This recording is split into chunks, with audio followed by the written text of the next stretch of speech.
येण्याची शक्यता, दोन किडे येण्याची शक्यता। एक म्हणजे पानाच्या खालच्या बाजूला 86-032 जातीवरची लोकरी मावा येण्याची शक्यता। लोकरी मावा, तर लोकरी मावा जर दिसत असेल तर त्याला पंपाला 10 ते 15 मिली सोलोमन, एका एकरला 200 लिटर पाण्यामध्ये 150 ते 200 मिली सोलोमन नावाचं कीटकनाशक आहे, त्याची फवारणी करू शकतो।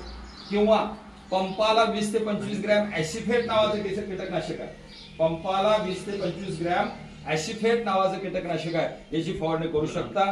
तुम्हाला पांढरी माशीसाठी आणि पांढरी माशी व्यतिरिक्त लोकरी माव्यासाठी याचं नियंत्रण करता येतं। लोकरी माव्यासाठी सोलोमन नावाचं कीटकनाशक जास्त प्रभावी आतापर्यंत ठरलेलं आहे, त्यामध्ये इमिडाक्लोरोपिड नावाचा कंटेंट आहे। तर सांगण्याचं तात्पर्य असं आहे की येणाऱ्या काळामध्ये जर कीड चुकून दिसली तर ते औषध आपल्याला माहित असलं पाहिजे, म्हणून मी तुम्हाला सांगितलं। आणि पांढरी माशी ओळखायची कशी, माझ्या थोडा हाताकडे लक्ष द्या। हे उसाचं पान आहे, पानाच्या खालच्या बाजूला काळे आणि पांढरे टिपके दिसतात। ज्या शेतामध्ये चुकून युरिया जास्त पडलेला आहे, ज्या शेतामध्ये युरिया जास्त पडलेला आहे किंवा ज्या शेतामध्ये चुकून पाणी जास्त काळ राहिलेलं आहे, ओल जास्त काळ राहिलेले आहे, अशा ठिकाणी तुम्हाला पांढरी माशीचा प्रादुर्भाव होण्याची शक्यता असते। काळे आणि पांढरे टिपके दिसतात, ते हलत नाही, त्याची मुवमेंट होत नाही, अशा ठिकाणी आपल्याला माझी विनंती आहे, पांढरी माशी जर दिसत असेल तर तुम्हाला कोणत्याही कृषी विद्यापीठामध्ये आपल्याला एक मित्रकीड मिळते, त्याचं नाव आहे क्रायसोपरला कार्ने मित्रकीड। अशी एक डब्बी येते, त्या डब्बीमध्ये 1001 अंडी असतात। लाकडाचा भुस्सा आणि अंडी त्यामध्ये दिली जातात।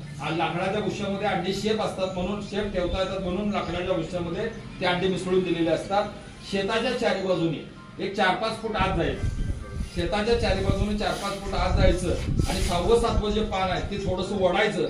उसापासून पान वडल्यानंतर जी जागा तयार होते त्यात एक चमचा असतो, त्या चमच्याने ती अंडी सोडायची। तर चारी बाजूनी एका एकरला 1000 जर अंडी तुम्ही जर सोडली तर तुम्हाला त्या अंड्यातनं बाहेर पडणारी जी मित्रकीड आहे त्या पांढऱ्या माशीला खाण्याचं काम करते।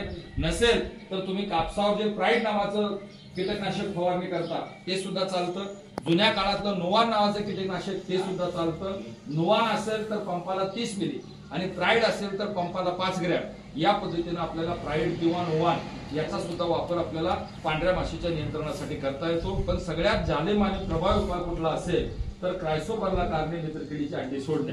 तर थोडक्यात रोग आणि किडी कुठल्या येऊ शकतात, कुठल्या आलेल्या आहेत, हे मी तुम्हाला थोडक्यात सांगितलं।